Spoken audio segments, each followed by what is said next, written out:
Hey foodies, we're gonna get started on this delicious dinner. I have two chicken breasts and I have cut them in half, make them nice and flatter and even. And you can purchase butterflied chicken breasts if you prefer. After they're cleaned and pat dried, I just drizzle on some avocado oil or olive oil, whatever you prefer, and then I'll be adding some seasoning.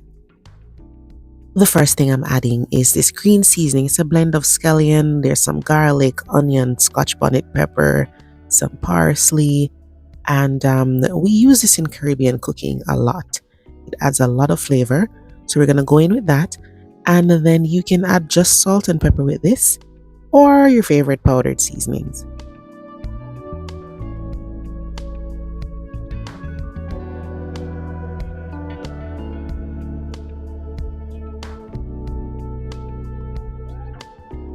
Right here, I have a mix of powdered seasoning. There's some chicken seasoning, there's black pepper, I have some allspice in there, and a little paprika. So I'm just going to rub that in on this side, then flip it over and rub it in again.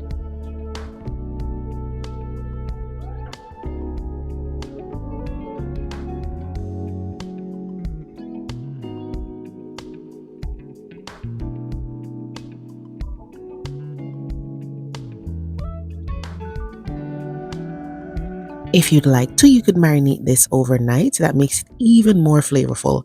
But if you don't have the time, then go ahead and do an hour to 2 hours. So when you're ready to cook these chicken breasts, you want to make sure your oil is hot over medium heat. And then I'm going to be cooking them maybe 3.5 to 4.5 minutes per side. It really depends on how thick you cut the chicken breasts. Another thing that I do sometimes is I'll use my meat mallet to pound the chicken breast so it will be very thin and even easier to cook. So it will cook really quickly. I find that when you butterfly the chicken breast or if you use your mallet to just pound it to make it more, make it flatter, you'll get a more even cook on the chicken breast. Once these are cooked, you just need to set them aside and then we're going to go ahead and make a sauce. This dish is inspired by, like Tuscan chicken or even chicken Florentine. So you're going to have that creamy sauce with the greens, but it's not going to be dairy. Okay. So we'll start off with a little butter. Then I'm going to add diced onions and bell peppers. You want to stir this around over low to medium heat. And then once it's fragrant, you can go ahead and add some minced garlic.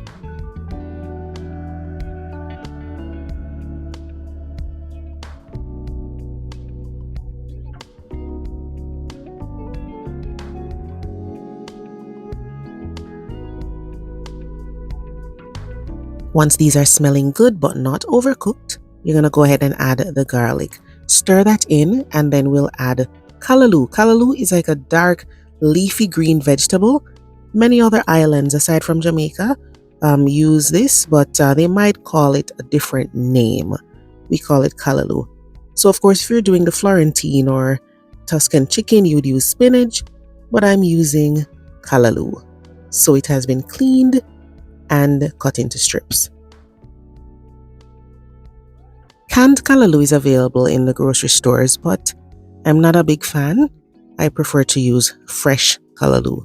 Or I'll buy the fresh callaloo, cut it up, freeze it, and use it whenever I want to.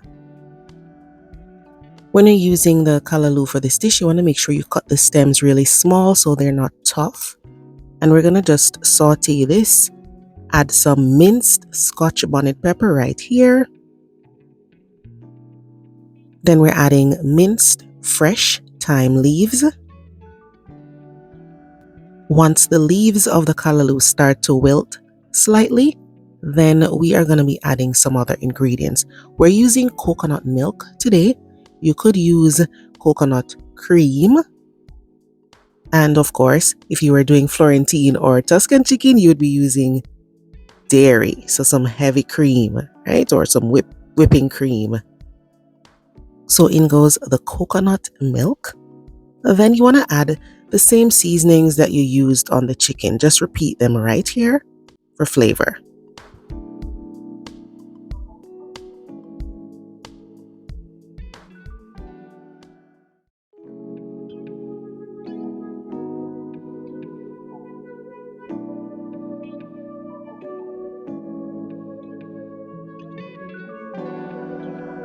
You want to make sure you stir everything together, give it a taste, and allow the callaloo to cook. Some people like it crunchy, some like it tender. So just go ahead, season the pot, simmer it, then add some minced scallion or green onion. Allow it to simmer some more, give it a taste. And once you're happy with this, guys, you are going to add the chicken.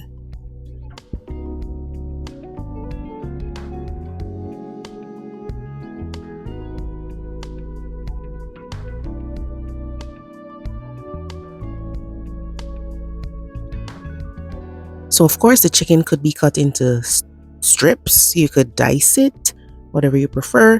And then you're going to add it to that simmering sauce.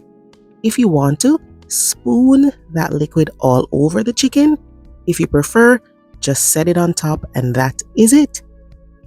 Your dinner is good to go. So all you need to do now is decide what you're going to have it with.